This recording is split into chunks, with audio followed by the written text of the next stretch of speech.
विद्या भारती का उद्भव 1952 में हुआ था और एक छोटे से शिशु मंदिर को छोटी सी जगह पर बना करके शुरू किया गया उसे।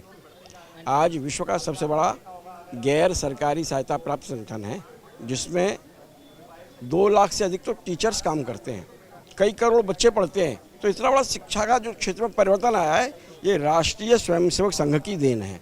क्या महाराणा प्रताप महान नहीं थे? अकबर महान था?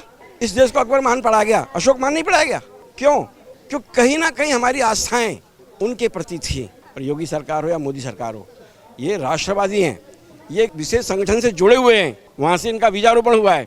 इसीलिए इनके जो कार्य हैं वो कोई आश्चर्यजनक करने वाले नहीं है। ये परिवर्तन तो भी आएगा, लहर अभी बढ़ रही है, आगे और बढ़ने वाली है। जो 18 घंटे लगातार काम करता है, जो देश को जिस तरह जहाँ से लाके खड़ा कर दिया, और क्या चाहिए मोदी सरकार से आपको भाई?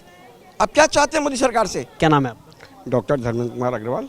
आज का संस्कृत भारती तरफ से जो कार्यक्रम हुआ, क्या लगता है शिक्षा और संस्कार पहले के और अभी के मायने में क्या अंतर देखते हैं? ये तो आप भी देख रहे होंगे, जब से राष्ट्रवादी सरकार आई है तब से न केवल शिक्षा में, जीवन के प्रत्येक क्षेत्र में परिवर्तन आ रहा, बदलाव आ रहा है। आज से पहले 15 वर्ष पहले, 10 वर्ष पहले सोच में परिवर्तन आ रहा है, चिंतन में परिवर्तन आ रहा है। बहुत अंतर दिखाई दे रहा है आपको। शिक्षा के नाम पर विद्या भारती का उद्भव 1952 में हुआ था और एक छोटे से शिशु मंदिर को छोटी सी जगह पर बना करके शुरू किया गया उसे।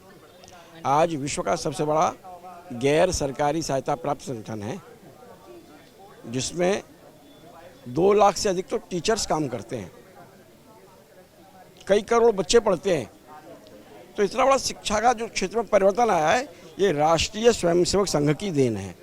हम जब बात करें योगी सरकार की बात करते हैं तो जैसे वो इतिहास में अभी हमने देखा कि हाल ही में लगभग 50 ऐसे महापुरुष हैं जिनकी जीवनी को उसमें डाला गया। बार बार सवाल खड़े होते हैं उस शिक्षा व्यवस्था पर कि हमें इतिहास गलत पढ़ाया गया। लगता है कि योगी सरकार के आने के बाद नई शिक्षा नीति आई, मोदी सरकार आने के बाद नई शिक्षा नीति आई, उसका एक असर रहा कि जो ऐसे महापुरुषों के नाम डाले जा रहे हैं। देखिए, आज तक चाटुकारिता की सरकार थी। हम आज़ाद हुए थे, लेकिन सिर्फ अपने लिए, देश के लिए आज़ाद नहीं हुए थे। आज जो परिवर्तन आ रहा है, जिन्होंने पूरा जीवन खपा दिया। क्या राया में देवी सिंह नाम का कोई आदमी हुआ था क्रांतिकारी? आज से पहले मालूम था आपको? नहीं मालूम था। या अगर ये 75 अमृत महोत्सव का 75वां वर्ष नहीं होता तो शायद इनकी चर्चा ही नहीं होती। ऐसे अनगिनत महापुरुष इस धरती ने दिए, जिनको दबा दिया गया। क्या महाराणा प्रताप महान नहीं थे? अकबर महान था? इस देश को अकबर महान पढ़ा गया, अशोक महान नहीं पढ़ाया गया? क्यों? क्यों कहीं ना कहीं हमारी आस्थाएं उनके प्रति थी। जिनके प्रति आस्थाएं होती हैं उन्हीं को हम बढ़ावा देते हैं। और योगी सरकार हो या मोदी सरकार हो, ये राष्ट्रवादी हैं, ये एक विशेष संगठन से जुड़े हुए हैं, वहाँ से इनका बीजारोपण हुआ है। इसीलिए इनके जो कार्य हैं वो कोई आश्चर्यजनक करने वाले नहीं है। ये परिवर्तन तो भी आएगा, लहर अभी बढ़ रही है, आगे और बढ़ने वाली है। पिछले 9 साल में हम देखें कि मोदी सरकार ने क्या दिया, क्योंकि बार बार सवाल खड़ा होता है कि मोदी सरकार से जब से आने के बाद में समझो देश को बेच दिया हो। देखिए, ये तो उनसे पूछिए जो इस बात को कहते हैं। आज भारत की विदेश में क्या स्थिति है? आज जहां सब जगह मंदी का दौर है, जहां लोग भूखे हैं, कोरोना काल में अगर मोदी सरकार नहीं होती तो क्या होता, आप कल्पना कर सकते हैं? कितनी बड़ी जनघटनाएं दूसरे देशों में हुई है। भारतवर्ष में कितना बड़ा देश और कितनी घटनाएं हम कल्पना कर सकते हैं। तो और क्या चाहिए मोदी सरकार से आपको भाई? आप क्या चाहते हैं मोदी सरकार से? क्या आपकी तरह अपना घर भरता हो, जिसका खुद का अपना कुछ नहीं? वो जो 18 घंटे लगातार काम करता है, जो देश को जिस तरह जहाँ से लाके खड़ा कर दिया, उसके बाद में आप क्या जानना चाहते हैं? लेकिन उसके बावजूद हमने महागठबंधन को बनते हुए देखा है और उसका वो वाक्य जो कहता है कि मोदी हटाओ देश बचाओ। राम राज्य में भी ऐसी शक्तियां थीं जो राम की विरोधी थीं। ये तो मोदी सरकार है जिसको भगवान कहते, उसकी विरोधी शक्तियां थीं, तो उन्हें भी हटाने फिर में थे वो, तो इन्हें हटाने नहीं तो क्या होता है? ऐसे जाने कितने गठबंधन बने और बनेंगे, लेकिन देश की जनता जागरूक है, देश की जनता को परिवर्तन समझ में आया है। मैं कोई राजनीतिक व्यक्ति नहीं हूँ, मैं एक सामाजिक व्यक्ति हूँ, सामाजिक संगठन से जुड़ा हुआ हूँ, और इसीलिए ये समाज की आवाज़ है, ये गठबंधनों से टूटने वाली नहीं है। एक बार नहीं, तीसरी बार मोदी सरकार चाहिए। तीसरी बार नहीं, 10वीं बार चाहिए। बार बार चाहिए, 10 बार चाहिए। जब तक मोदी सरकार है, जब तक जिस देश का बढ़ावा वैसे बढ़ने वाला है। नहीं तो फिर मैं वही, अगर हम लोग गलती करेंगे तो भूल जाएंगे कि जब एक सिलेंडर के लिए हम 2-2, 3-3 घंटे लाइन में खड़े रहते थे। कहा जाता था रुपये पेड़ पर नहीं फलते, अब रुपये पेड़ पर कहाँ से फल रहे हैं भाई? इसी देश के प्रधानमंत्री का मतलब पहला हक मुसलमानों का है देश के संसाधनों पर। जिस देश का प्रधानमंत्री ऐसी बात बोलता हो वो सांप्रदायिक नहीं था, हम सांप्रदायिक का हमें खट्टा मिला हुआ है। कैसी बात कर रहे हैं आप?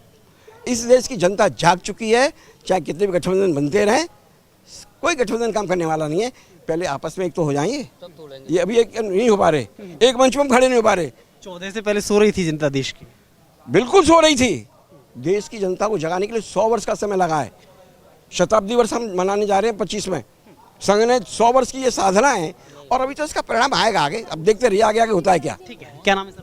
ठीक, जय श्री राधे। कुछ बोलेंगे? नहीं, एक बात बताइए, मोदी सरकार कितनी बार चाहिए? मोदी बार बार चाहिए। अगर हिंदुत्व बचाना है तो बार बार चाहिए, और नहीं तो पुराने इतिहास को आप दोहराओगे और फिर पीछे पछताओगे।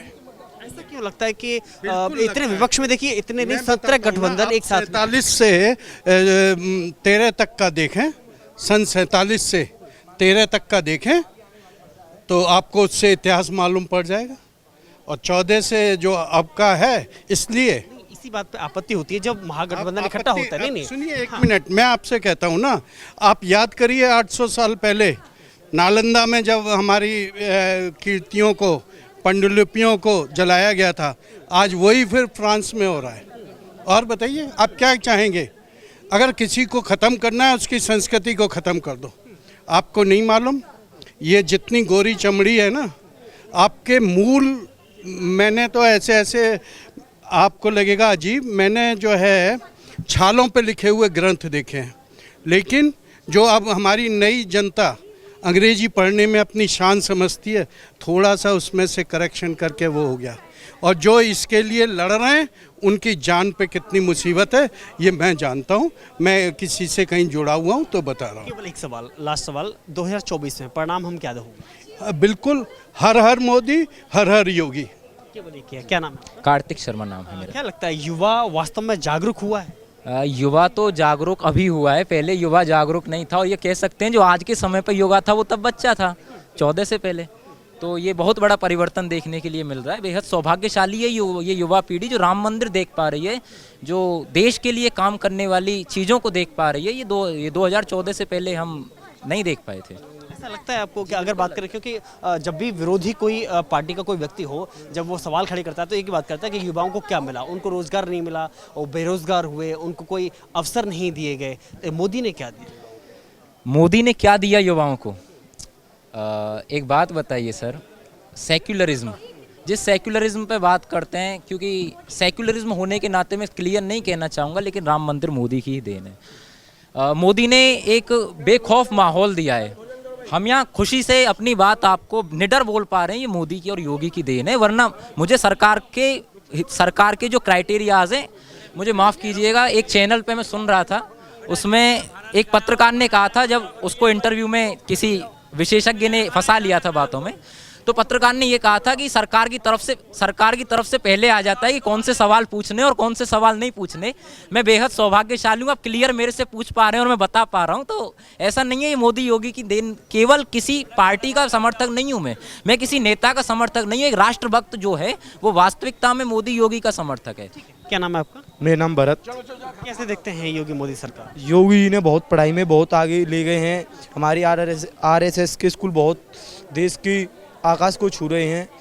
योगी जी ने बहुत अच्छा कानून लगाया है। पहले हिंदू की लड़कियों को छेड़ते थे मुस्लिम लोग, अब योगी जी ने बहुत एक साथ किया है। पहले यूपी में बहुत चोरी होती थी, भारत में मुस्लिम का राज्य था और हिंदू की टेम्पल्स पर वो मना लेते थे चर्च, और वो उन्होंने गलत किया, हिंदू के साथ बहुत गलत हुआ था।